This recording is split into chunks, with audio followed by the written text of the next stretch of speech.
بسم اللہ الرحمن الرحیم الصلاۃ والسلام علیک یا رسول اللہ وعلی آلک و صحابک یا حبیب اللہ الصلاۃ والسلام علیک یا نبی اللہ وعلی آلک و صحابک یا نور اللہ۔ میٹھے میٹھے اسلامی بھائیوں، میرے پیارے آقا مدینے والے مصطفیٰ صلی اللہ تعالی علیہ وآلہ وسلم کا فرمان علی شان ہے کہ تم جہاں بھی رہو مجھ پر درود پاک پڑھتے رہو کہ تمہارا درود پاک پڑھنا کل بروز قیامت تمہارے لیے نور ہوگا۔ صلو علی الحبیب صلی اللہ تعالی علی محمد صلی اللہ علیہ وسلم۔ پیارے اور میٹھے اسلامی بھائیو، آج ایک تعداد ہے جو تھوڑی سی پریشانی آنے پر، مصیبت آنے پر شکوہ شکایت کرتی ہوئی نظر آتی ہے۔ تو شکوہ اور شکایت کرنے کے کیا کیا نقصانات ہیں، انشاءاللہ عز و جل آج اس کے بارے میں کچھ معلومات حاصل کریں گے۔ شکوہ شکایت میں مبتلا انسان اپنی غفلت کے باعث چند نقصانات کا شکار ہو جاتا ہے۔ پہلا نقصان کہ اللہ تعالیٰ کی نافرمانی کا مرتکب ہونا، یعنی کہ جب بندہ شکوہ شکایت کرتا ہے تو وہ اللہ تعالیٰ کی نافرمانی میں لگ جاتا ہے۔ اللہ پاک نے قرآن عظیم میں کئی مقامات پر شکر کرنے کا حکم اور ناشکر پن سے بچنے کی تاکید فرمائی ہے۔ چنانچہ سورہ بقرہ میں ارشاد ہوتا ہے، تو میری یاد کرو میں تمہارا چرچا کروں گا، اور میرا شکر کرو اور میری ناشکری مت کرو۔ سورہ بقرہ میں ہی مزید فرمان عالی شان ہے کہ اے ایمان والو، کھاؤ ہماری دی ہوئی ستھری چیزیں اور اللہ پاک کا شکر ادا کرو۔ سورہ نحل میں ارشاد ہوا، تو اللہ کی دی ہوئی روزی حلال پاکیزہ کھاؤ اور اللہ کی نعمت کا شکر ادا کرو۔ سورہ عنکبوت میں ارشاد ہوا، تو اللہ کے پاس رزق ڈھونڈو اور اس کی بندگی کرو اور اس کا شکر کرو، تمہیں اسی کی طرف پھرنا ہے۔ اب اگر مشیت الہی کے برعکس ہم شکر سے بالکل غافل رہیں اور شکوہ شکایت کی شکل میں ناشکر پن میں گرفتار ہو کر نافرمانی کے مرتکب ہوں، تو یقیناً ایسا شخص قابل سزا ہے۔ اور ایسے ناشکرے کی سزا بیان فرماتے ہوئے سورہ قاف میں ارشاد ہوا، حکم ہوگا کہ تم دونوں کو جہنم میں ڈال دو اور ہر بڑے ناشکرے ہٹ دھرم کو۔ تو پیارے اور میٹھے اسلامی بھائیو، دیکھا آپ نے کہ ناشکرا پن کے کیا کیا نقصانات ہیں۔ اسی طرح ایک نقصان تو یہ ہوا کہ اللہ تعالیٰ کی نافرمانی میں بندہ مرتکب ہو جائے، اور دوسرا نقصان یہ ہے کہ شکر کے ثواب سے محرومی اور ناشکر پن کی وجہ سے دنیا و آخرت میں سزا کا مستحق ہونا۔ ایک تو جو شکر کریں اللہ پاک کا، تو اس میں کیا ہوگا کہ ہمیں ثواب ملے گا، تو اس سے بھی محرومی ہو جائے گی، اور پھر آخرت میں سزا کا مستحق ہونا، یعنی کہ آخرت میں سزا بھی مل سکتی ہے۔ ناشکرا انسان شکوے کے اظہار کے باعث نہ صرف شکر کے ثواب سے محروم رہے گا، بلکہ دنیا اور آخرت میں مستحق عذاب ہوگا۔ اللہ پاک نے سورہ نساء میں شکر کا فائدہ بیان کرتے ہوئے ارشاد فرمایا، اور اللہ تمہیں عذاب دے کر کیا کرے گا اگر تم شکر کرو اور ایمان لاؤ، اور اللہ صلہ دینے والا جاننے والا ہے۔ اور سورہ ابراہیم علیہ السلام میں شکر کا فائدہ اور ناشکری کے نقصان کو بیان کرتے ہوئے ارشاد فرمایا، اور یاد کرو جب تمہارے رب نے سنا دیا کہ اگر احسان مانو گے تو میں تمہیں اور دوں گا، اور اگر ناشکری کرو گے تو میرا عذاب سخت ہے۔ اور سورہ قمر میں عذاب سے نجات کو شکر کا فائدہ قرار دیتے ہوئے ارشاد فرمایا، بے شک ہم نے ان یعنی قوم لوط پر پتھراؤ بھیجا، سوائے لوط کے گھر والوں کے، ہم نے انہیں پچھلے پہر بچا لیا، اپنے پاس کی نعمت عطا فرما کر ہم یوں ہی صلہ دیتے ہیں اسے جو شکر کرے۔ پیارے اور میٹھے اسلامی بھائیوں، تیسرا نقصان ایمان ضائع ہو جانا بھی ہے، یعنی کہ اگر بندہ شکر نہ کرے اور شکوہ شکایت میں مبتلا رہے تو اس سے ایمان چھن جانے کا بھی اندیشہ ہے، اور ایمان پیارے اسلامی سب سے زیادہ قیمتی چیز ہے۔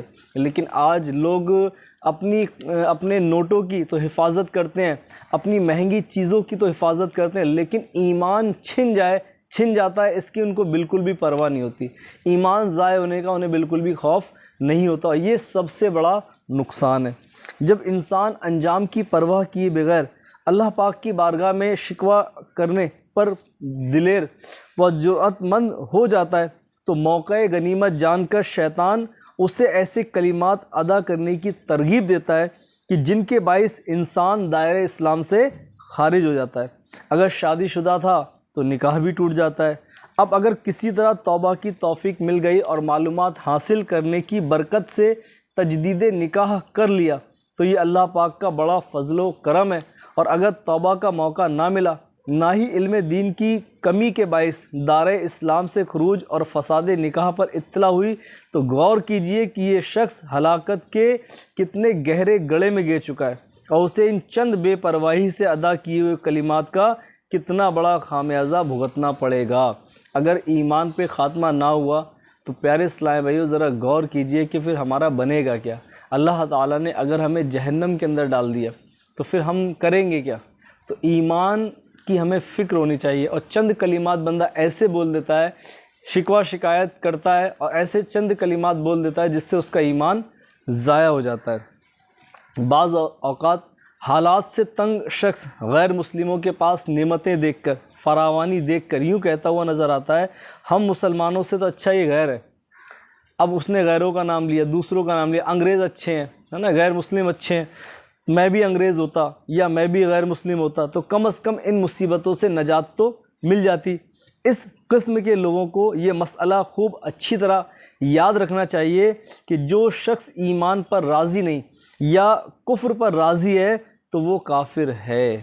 پیارے اور میٹھے اسلامی بھائیو، بعض لوگ یوں بکتے ہوئے نظر آتے ہیں کہ اللہ تعالیٰ کو بھی پتہ نہیں کیا مصیبت ہے کہ پریشانیاں نازل کرنے کے لیے ہمارا ہی گھر دیکھ لیا ہے، یا بھائی کس سے شکایت کریں جب اللہ ہی ہمیں بھول گیا ہے معاذ اللہ۔ تو اب کیا ہو سکتا ہے؟ یا روزانہ کوئی نہ کوئی مصیبت سر پر کھڑی ہوتی ہے، یہ اللہ تعالیٰ کا ظلم نہیں تو کیا ہے؟ یا کسی کو تو اللہ نے اتنا نوازا ہے کہ ہم جیسوں کو ضرورت کی چیزیں بھی میسر نہیں، یہ اللہ پاک کا کیسا انصاف ہے؟ چونکہ اس قسم کے جملوں میں اللہ تعالیٰ کی شان میں گستاخی اور عیوب کی ذات باری تعالیٰ کی جانب نسبت پوشیدہ ہے، چنانچہ ایسے الفاظ کا ادا کرنے والا بھی دولت ایمان سے ہاتھ دھو بیٹھے گا۔ پیارے اور میٹھے اسلامی بھائیوں، یاد رکھیے کہ کوئی شخص بیمار نہیں ہوتا یا بہت بوڑھا ہے، مرتا نہیں، تو اس کے لیے کہنا کہ اسے تو اللہ تعالیٰ بھول گیا ہے، یہ کفر ہے۔ ایسا کہنے والا کافر ہو جائے گا، اور جو کفر پر مرے گا وہ ہمیشہ ہمیشہ کے لیے جہنم میں رہے گا۔ کسی مسکین نے اپنی محتاجی دیکھ کر یہ کہا کہ اے خدا، فلاں بھی تیرا بندہ ہے، اس کو تو نے کتنی نعمتیں دے رکھی ہیں، اور میں بھی تیرا بندہ ہوں، تو مجھے کس قدر رنج و تکلیف دیتا ہے، آخر یہ کیا انصاف ہے؟ ایسا کہنا بھی کفر ہے۔ پیارے اور میٹھے اسلامی بھائیو، بیماری میں گھبرا کر کہنے لگا تجھے اختیار ہے، چاہے کافر مار یا مسلمان مار، یہ کفر ہے۔ یوں ہی مصائب میں مبتلا ہو کر کہنے لگا تو نے میرا مال لیا اور اولاد لے لی اور یہ لے لیا اور وہ لے لیا، اب کیا کرے گا اور کیا باقی ہے جو تو نے نہ کیا؟ اس طرح بکنا بھی کفر ہے۔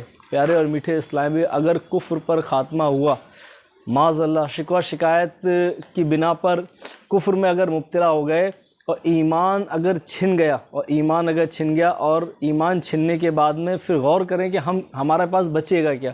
ایمان ہی سب سے بڑی قیمتی چیز ہے، اور جب ایمان ہی سلامت نہیں رہے گا تو پھر ہم کریں گے کیا؟ اور اگر اس ایمان چھن جانے کے سبب معاذ اللہ اگر ہمیں جہنم میں ڈال دیا گیا، استغفر اللہ، اگر جہنم میں ڈال دیا گیا تو کیا جہنم کی سزائیں ہم برداشت کر سکیں گے؟ کبھی بھی برداشت نہ ہوگی۔ تو پیارے اور میٹھے اسلام بھائیو، کبھی بھی کوئی پریشانی آ جائے، مصیبت آ جائے، تکلیف آ جائے، کیسی ہی آزمائش میں اگر ہم مبتلا ہو جائیں، لیکن کبھی بھی اپنی زبان پر شکوہ شکایت نہیں لانا چاہیے، بلکہ ایسے موقعوں پر صبر کر کے ثواب کمانا چاہیے۔ کسی نے کیا خوب کہا ہے کہ زباں پر شکوہ رنج و علم لایا نہیں کرتے، زباں پر شکوہ رنج و علم لایا نہیں کرتے، نبی کے نام لیوا غم سے گھبرایا نہیں کرتے، نبی کے نام لیوا غم سے گھبرایا نہیں کرتے۔